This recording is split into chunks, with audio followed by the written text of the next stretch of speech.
Good afternoon. It's Saturday, July 18th, 2026. Today, we are stepping away from pure infrastructure code to talk about the absolute sharpest bottleneck in enterprise product engineering: capacity. I just wrapped up presenting a session at the PM Accelerate 2026 conference titled Building High-Impact Business Cases in Product Management.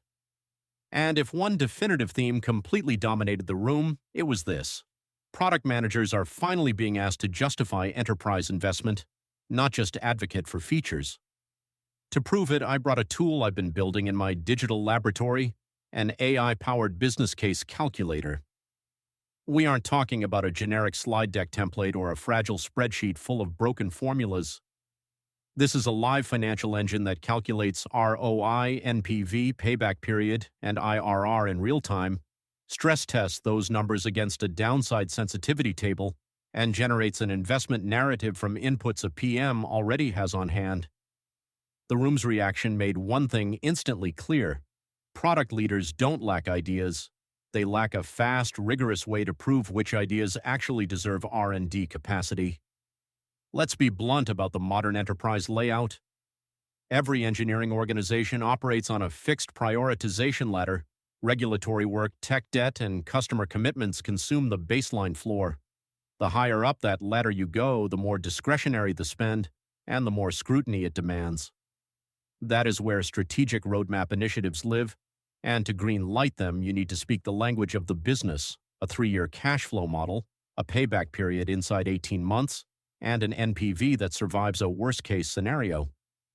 The shift I want you to internalize is this: AI isn't replacing your strategic judgment, it is removing the friction around it.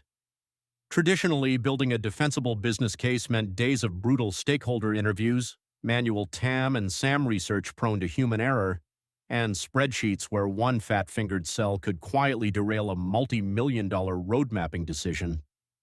AI collapses that entire timeline from a grueling week of data wrangling into a single afternoon. The workflow now adapts into a clean, 6-step pipeline: automated concept intake, agentic market research, historical assumption pre-population, automated outlier flagging during stakeholder reviews, instant financial scenario modeling, and automated narrative generation. Your job in this new paradigm isn't data entry, it's validation, strategic ownership, and human accountability. But I didn't stop at a single calculator. A business case doesn't live in a silo.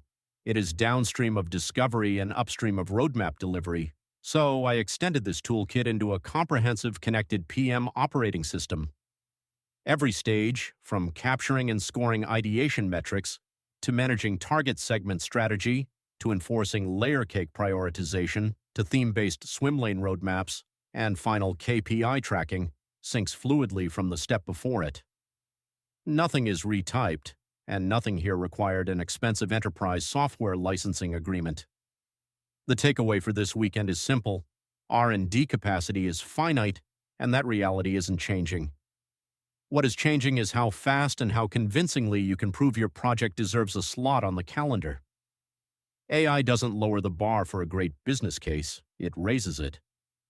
"I didn't have time to model the financial downside" is no longer an excuse. The technology leaders who will separate themselves over the next few years aren't the ones with the flashiest ideas.